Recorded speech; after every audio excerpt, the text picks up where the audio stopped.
L'émir Abdelkader, par Monseigneur Henri Tessier, suite, conclusion. Abdelkader dans l'histoire de l'Algérie et dans son rayonnement international. La brève évocation qui précède de la vie et de l'œuvre de l'émir aura, je l'espère, apporté sa modeste contribution à la connaissance de l'émir, depuis longtemps éclairée par une multitude d'ouvrages, de colloques, d'articles, d'archives, d'hommages publics et même d'œuvres picturales ou photographiques. Je souhaite avoir également ajouté ma propre contribution à la masse de ces témoignages. Depuis un siècle et demi, ces documents ont évoqué la personnalité de l'émir et fait connaître son attachement à son identité arabe, musulmane et algérienne, ainsi que son engagement héroïque dans la résistance nationale à l'agression coloniale. Tout cela en soulignant en même temps ses convictions de croyant nourries par l'héritage spirituel et mystique reçu de sa foi musulmane. Et dans le même temps, il rayonnait par son humanisme qui le mettait en relation avec les autres univers culturels de son temps et fondait son attachement à tout ce qui concernait la grandeur de la condition humaine.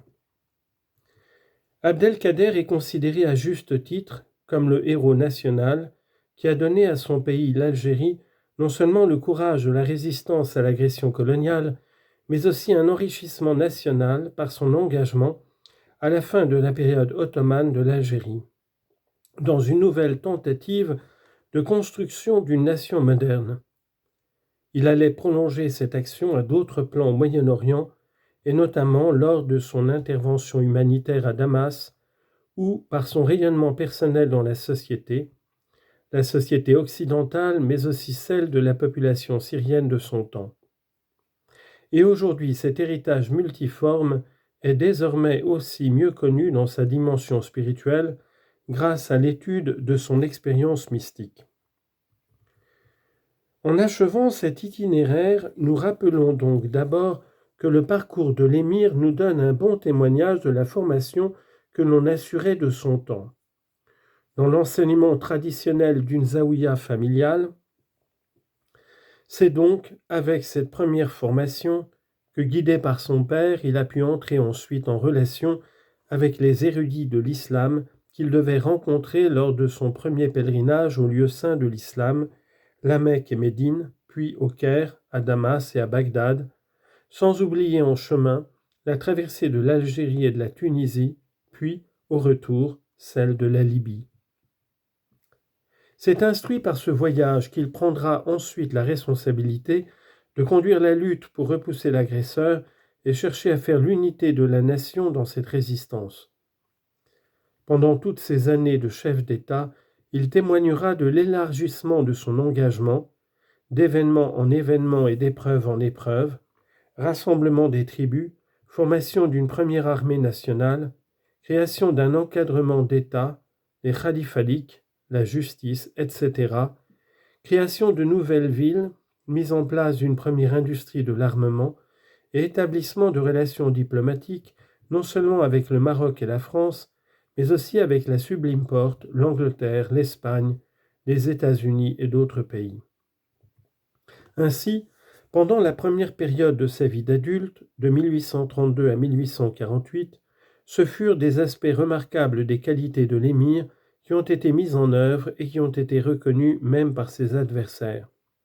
Le courage de son engagement pour la défense de son pays face à l'agression coloniale, avec tout ce que cela impliquait de don de soi au combat, mais aussi d'intelligence tactique pour affronter un ennemi mieux doté en armement. En même temps, il se révélait comme le bâtisseur de la nation algérienne au XIXe siècle, mettant en œuvre toutes ses compétences pour la construction d'un nouvel État algérien après l'effondrement du pouvoir ottoman en Algérie.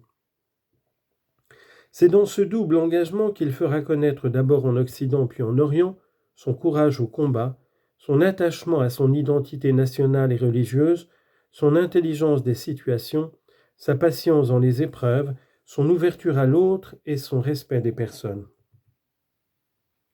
Mais au-delà de ses responsabilités de chef d'État et de responsable de la lutte nationale, Sa première formation dans la zaouïa familiale maintenait aussi dans sa vie son attachement aux sciences de l'islam et aux sciences humaines, ainsi que son cheminement spirituel.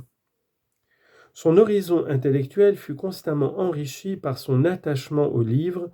comme le prouve, même en temps de guerre, sa recherche de manuscrits qu'il rassemblera avec soin à Takzemth, puis dans la bibliothèque de Sasmala. Et tout cela sans oublier ses correspondances avec ses multiples protagonistes, à commencer par le roi Louis-Philippe, mais aussi les Oulama de la Qarawin de Fès et bien d'autres. Plus tard, il poursuivra cet engagement multiforme avec ses multiples visiteurs ou protagonistes lors de sa captivité en France, notamment à travers ses échanges avec le capitaine Boissonnet ou avec le protestant suisse Charles Ménard, mais aussi en utilisant les livres que lui fournissait son ami le Qadi de Constantine.